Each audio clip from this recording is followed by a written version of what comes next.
ఇంతకుముందు అక్కదు సామ్రాజ్యాన్ని గూర్చి అలానే అషూరు సామ్రాజ్యాన్ని గూర్చి క్లుప్తంగా మీకు వివరించడం జరిగింది.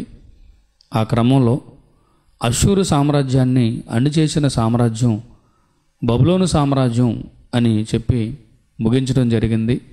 ఇప్పుడు బబులోను సామ్రాజ్యాన్ని గూర్చి క్లుప్తంగా మీకు వివరించాలి అనుకుంటున్నాను.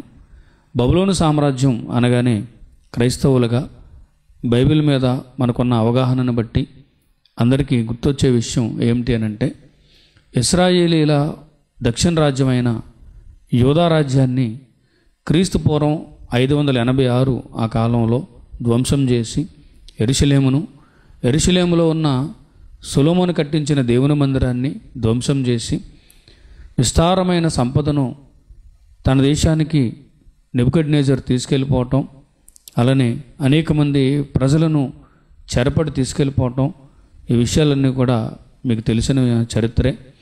అయితే అప్పటికి బబులోను యొక్క చరిత్ర ఏంటి అంటే, నెబుకద్నెజర్ కాలానికి ముందు లేదా క్రీస్తు పూర్వం 586లో బబులోనీయులు యెరూషలేమును ధ్వంసం చేయడానికి ముందు ఈ బబులోను యొక్క చరిత్ర ఏంటి, ఎలా ప్రారంభమైంది, అలానే ఆడు తర్వాత అంటే నెబుకద్నెజర్ తర్వాత ఈ బబులోను రాజ్యం ఏమైపోయింది, ఎలా అంతమైపోయింది, ఇలాంటి విషయాలు మీ ముందు తీసుకురావాలనుకుంటున్నాను.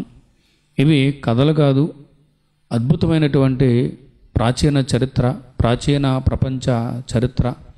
కాబట్టి సృష్టికర్త అయిన దేవుడు ఎవరో అర్థం చేసుకోవడానికి, ఈ మానవ జాతి ఎలా ఉద్భవించింది, ఎలా విస్తరించింది, అలాంటి విషయాలన్నీ కూడా అర్థం చేసుకోవడానికి ఒక చక్కని పరిష్కార మార్గం ఈ చరిత్ర.